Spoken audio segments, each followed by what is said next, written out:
Good morning everyone. আমি সুতপা। আজ হচ্ছে পয়লা মাঘ, পৌষ সংক্রান্তির ঠিক পরের দিন বেরিয়ে পড়েছি রতনগাজী বাবার উদ্দেশ্যে। এখন আমি যাব অনন্তপুর রামকৃষ্ণ মিশন। ওখান থেকে নেমে 5-7 মিনিট হেঁটে গেলেই রতনগাজী বাবার থান। তো এখানে এটা অ্যাকচুয়ালি মুসলিমদের ইভেন্ট। এখানে অনেক হিন্দুরা আসে, এসে তাদের মনস্কামনার পূর্ণার্থে তারা গণ্ডি দেয়, সুতো বেঁধে যায়। এখানে রতনগাজী বাবা খুবই জাগ্রত। এখানে আপনারা যাই মানে উইশ করবেন সেটা পূর্ণ হওয়ার সম্ভাবনা 90% বেশি, কারণ আমার তো হয়েছে তাই আমি জানি। আর এখানে টোটাল একদিনের একটা মেলা, খুব প্রচুর বড় মেলা। এখানে পাওয়া যায় না এমন কোনো জিনিস নেই, জামা কাপড় থেকে শুরু করে সোয়েটার অ্যান্ড অল দ্যাট, যা বাড়িতে যা জিনিসপত্র লাগে, খাট, বিছানা, আলমারি, ইনফ্যাক্ট ঠাকুরের সিংহাসন, তারপর ঘর সাজানোর জিনিস, সব কিছু পাওয়া যায়। প্রচুর বড় মেলা। নরেন্দ্রপুর রামকৃষ্ণ মিশন থেকে যে গলিটা যাচ্ছে সেই গলি থেকে শুরু হয়ে রতনগাজী বাবার থান অবধি। আর এখানে একটা বাইপাস পড়ে, সেই বাইপাসেরও মানে এই প্রান্ত থেকে ও প্রান্ত দেখা যায় না, শুধু দোকান আর দোকান। প্রচুর বড় একটা মেলা। তো এখানে চলে আসি প্রতি বছরই। এই বছর একটু মানে প্রতি বছর কারোর না কারোর সাথে আসি, এবছর পুরোপুরি একা।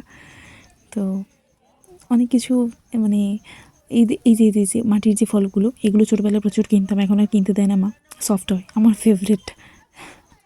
আর এই হচ্ছে মাটির থালা বাসন।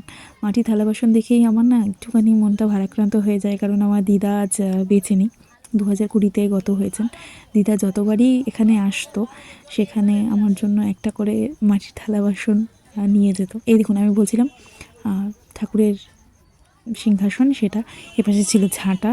সবই পাওয়া যায়, মানে বাড়িতে একটা সংসার করতে গেলে যা যা জিনিসপত্র লাগে সবটাই পাওয়া যায় এখানে। আবার সফটওয়্যার এগেন, সত্যি না, এই সফটওয়্যারগুলো দেখলে আমি এখান থেকে ঠিক পাটা সরিয়ে নিয়ে যেতে পারি না, কিন্তু যেতে হয়। কারণ বাড়িতে আর সত্যি বলতে কি রাখার জায়গা নেই। এবার ঘর পুরো ভরে যাচ্ছে। মা বলেছে এবার যদি সফটওয়্যার তুমি আনো তোমাকে বাড়ি থেকে বার করে দেবো। তো বাপের বাড়ি শ্বশুর বাড়ি দু জায়গায় একই অবস্থা। কোনো বাড়িতেই মানে আমার সফটওয়্যারের জন্য আর জায়গা নেই। এই দেখো কত সংসারের জিনিসপত্র।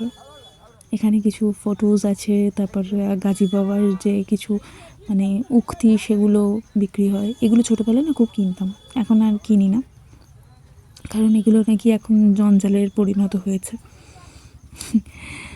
দেখো সকাল সকাল ফুচকা, ফুচকা দেখলে না মনটা আর ঠিক রাখতে পারি না, একদম মন মাথা দুটোই একদম ওদিকেই চলে যায়। যাই হোক, তো এই দেখো কি কিউট এগুলো। তো আমরা ধীরে ধীরে এগিয়ে যাচ্ছি গাজী বাবার থানটার দিকে। এই দেখো জামা কাপড় বিক্রি হচ্ছে, ঘুগনি। তো এই সামনেই তোমরা দেখতে পাচ্ছ গাজী বাবার মন্দিরটা। এটা এখনো পুরোপুরি কমপ্লিট হয়নি, কাজ চলছে। আমি তো মন্দিরই বলছি, কারণ আমি যেহেতু মন্দির বলে অভ্যস্ত ছোটোবেলা থেকে, তো ওনাদের মসজিদটাও আমার কাছে মন্দিরের মতনই।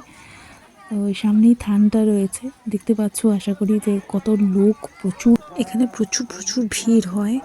মানে এটা তো কম ভিড় দেখছো তোমরা, সন্ধেবেলা তো পা রাখা যাবে না। ছোটোবেলায় একবার এসেছিলাম, দাদা খুব বকেছিল সন্ধেবেলা কেন গেছি। যাই হোক, এটা হচ্ছে গাজী বাবার থান।